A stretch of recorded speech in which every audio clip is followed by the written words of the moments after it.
Look in the mirror for a second and be brutally honest with yourself. Do you realize that, after 50, your glutes can either become your greatest protection, or your greatest weakness? This is not about having a perfect body for social media. This is about whether you will walk with confidence, climb stairs without fear, and stay independent in the years that venom, or whether every step will start to feel like a risk. Most people almost never think about their glutes. They stretch a bit, maybe walk, maybe do some sit-ups, and cream KSOES sufficient. But when you neglect the muscles that literally hold you upright, your whole body pays the price. Your lower back starts complaining, your knees take extra load, your posture collapses forward, and even simple things like getting up from a chair or going up 2 floors can feel like an uphill battle. What starts as just a little discomfort slowly turns into a chain of problems: stiffness, pain, fear of falling, and a constant feeling that your body is no longer on your side. But here's the truth most people never hear clearly: your gluteus maximus is not just another muscle.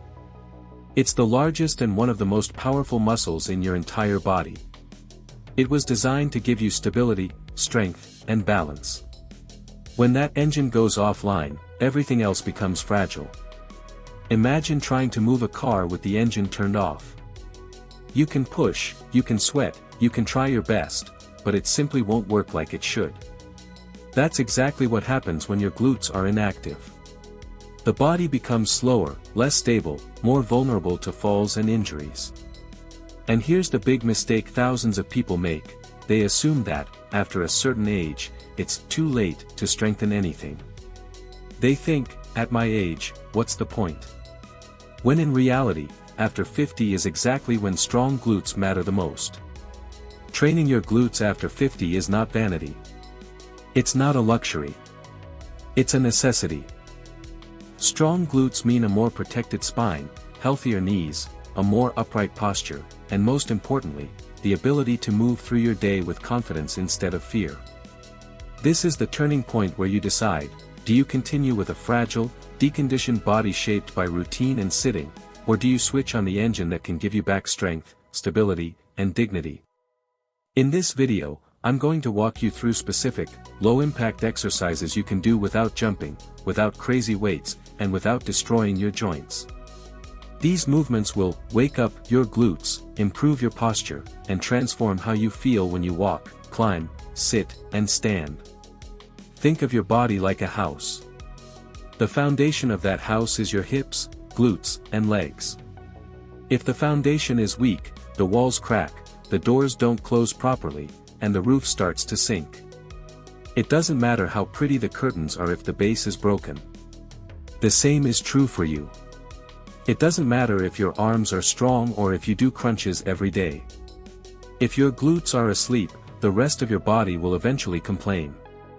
One of the most common mistakes after 50 is believing that walking or occasionally taking the stairs is enough to keep your legs and hips strong. Walking is good, of course. But it is no longer enough to fight against age-related muscle loss. That slow, silent loss of muscle is called sarcopenia. And if you don't actively work against it, it accelerates every decade. It especially attacks the muscles you depend on the most: your hips, your thighs, your glutes. These are the muscles that let you get out of bed, stand up from the toilet, step over a curb, recover your balance when you trip. When they are strong, you feel grounded, steady, and energetic. When they are weak, your body reminds you with back pain, crunchy knees, hesitant steps, and that constant feeling that you might fall. It's not a coincidence that so many injuries in older adults are related to weak hips and glutes. Activating these muscles won't just give you a firmer lower body. It will also protect your independence, that ability to live life on your own terms, without needing someone's arm every time you go down a step. The good news is, it is absolutely not too late. You can start today. Let's talk about the first key movement, the sumo squat. This isn't just another squat. It's one of the best ways to put the spotlight directly on your glutes. Instead of standing with your feet under your hips, you open them wider than shoulder width and turn your toes slightly outward, like a gentle sumo stance. That small change shifts the effort away from just your thighs and into your glutes and inner legs. As you lower yourself, imagine you're sitting down between your legs, not pushing your hips way back. Keep your chest open, your back tall, your core engaged. Your knees follow the direction of your toes, never collapsing inward. You don't have to go super deep. You just go as low as you can while still feeling controlled. When you come up, exhale and intentionally squeeze your glutes at the top, as if you're closing a powerful circle of strength.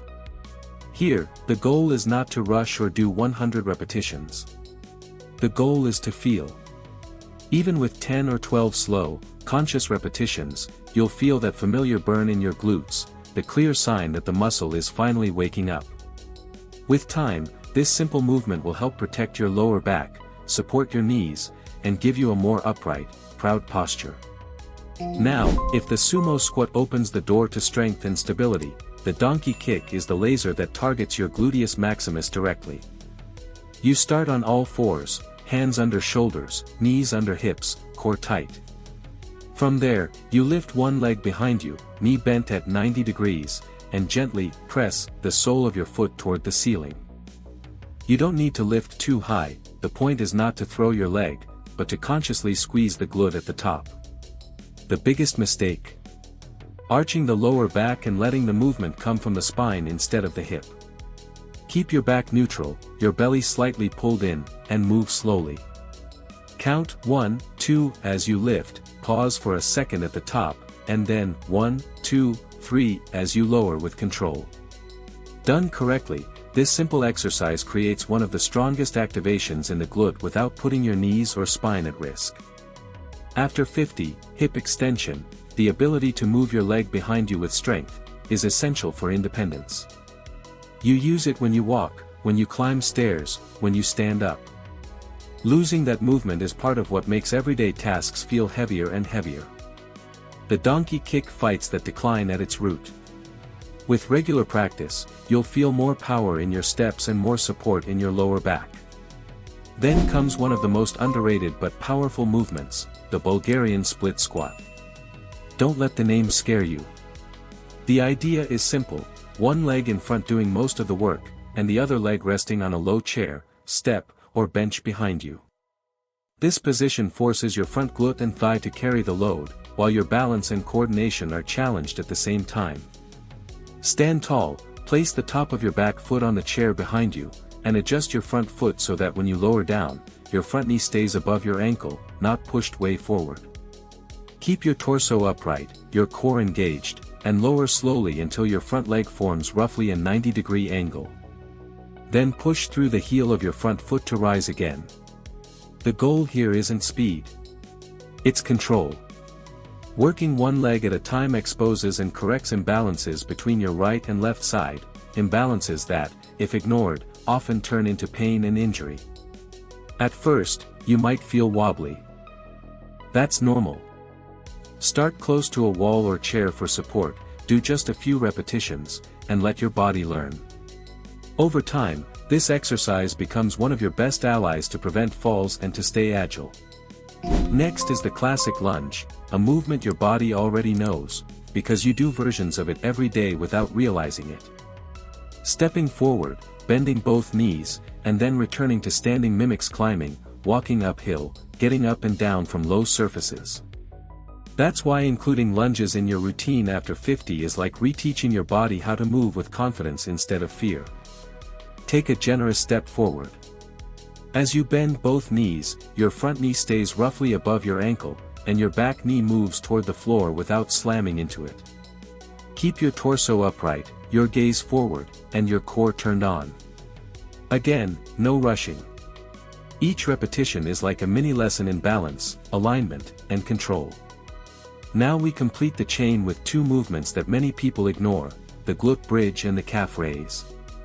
They may look simple, but they are like the invisible pillars of your lower body. For the glute bridge, lie on your back with your knees bent and your feet flat on the floor, hip width apart. Arms relaxed at your sides. From there, press through your heels and lift your hips until your shoulders, hips, and knees form a straight line. At the top, Squeeze your glutes firmly and keep your core slightly engaged so your lower back doesn't collapse. This strengthens your glutes and the entire back of your body without stressing your knees or spine, and it's especially helpful for improving posture and reducing lower back discomfort.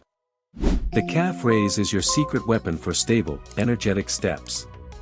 Stand tall, holding onto a chair or wall if needed, and slowly lift your heels off the floor, rising onto the balls of your feet. Pause at the top, feel the tension in your calves, then lower down with control. These muscles are often called your second heart, because they help pump blood back up from your legs. Strong calves mean better circulation, less swelling, more endurance when you walk, and fewer chances of stumbling.